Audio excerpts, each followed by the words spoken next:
Hey guys, wanna know how to cut videos using CapCut app on your mobile device? Let me show you how easy it is, so follow along this simple step-by-step tutorial. Now let's begin. First off, open CapCut on your device and now start by creating a new project.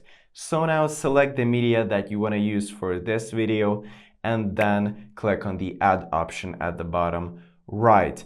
Now, here you gotta select the video just by clicking on Add tab at the lower section right here, and you will see the split option at the bottom left part of your screen.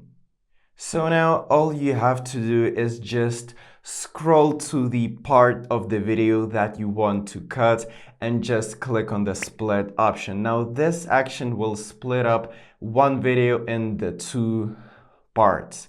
And you can pretty much edit one of the part of the video and the second one will remain the same. But for the tutorial, I will just click on the delete option and remove one part of the video. Now I can simply edit the second part of the video, for example, add some text or filters, and finally click export at the top right. Then it will be saved to my phone's gallery. I can share it to the stories or even to the TikTok, and that's pretty much it, guys. Thank you for watching and subscribe for more tips.